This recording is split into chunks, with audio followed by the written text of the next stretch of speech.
It honestly shatters your entire reality when you realize your absolute best friend saw you as nothing more than a financial investment. I met Mia during my first week of culinary school. I was a broke scholarship kid, and she was the wealthy daughter of a famous restaurant owner. We were complete opposites, but we clicked instantly. For 7 years, she was my absolute rock. We were the kind of friends who didn't even knock before walking into each other's apartments. When I decided to drop out and start my own independent catering business, everyone thought I was crazy, except Mia. She was my biggest cheerleader. When my first commercial kitchen flooded and I lost everything, she let me sleep on her couch for 8 months, entirely rent-free. She stayed up with me until 4 in the morning, peeling potatoes, testing new recipes, and washing endless stacks of greasy pans. When I had a massive panic attack before my first huge celebrity catering gig, she sat on the bathroom floor with me, holding my hands and breathing in and out until I calmed down. When I got married last year, she was my maid of honor.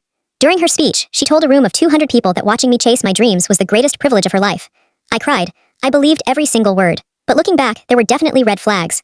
Whenever I hit a major milestone, like getting featured in a local food magazine, she would go completely silent for days. She used to make these weird, passive-aggressive jokes, smiling and saying, "You know I own a piece of your soul, right?"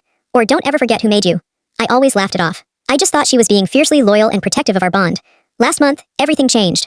My catering company finally went viral, and I landed a massive national cookbook deal. We went out to celebrate at our usual fancy spot in the city. Halfway through the dinner, she completely shifted her tone. She reached into her bag and slid a legal document across the table. It was a contract demanding a 40% ownership stake in my entire company, my cookbook, and my personal brand name.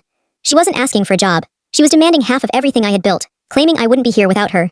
I stared at the paper in total shock. I told her as gently as I could that she was my sister, but I couldn't just hand over half of my life's work. I offered her a high-paying executive role instead, where we could work side by side. She wouldn't even look at me. She just stood up, paid for her own drink, and walked out of the restaurant without saying a single word. I gave her space, thinking she just felt left out and needed to cool down. I texted her twice, but got no response.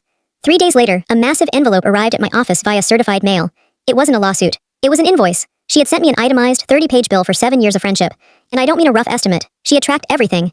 The 8 months I spent on her couch. She billed it at a nightly hotel rate of $200. The nights she helped me wash pans and prep food, billed as culinary consultation, at $80 an hour. She even charged me for the gas she used driving me to my own wedding venue. But the part that made my blood run cold was the dates next to the items. These weren't estimated numbers she made up when she got mad. She had exact dates and timestamps from 5 years ago. She didn't write this list in anger last week. She had been keeping a ledger this entire time. I was physically shaking when I called her. I asked her if this was some kind of sick joke. Her voice was terrifyingly calm. That's the part that broke me, calmer than I had ever heard her. She said, "Nobody supports a charity case for free. You were a high-risk startup, and I put in the sweat equity. Now I expect my payout." I asked her if she ever actually cared about me, or if I was just a retirement plan to her. She stayed completely silent.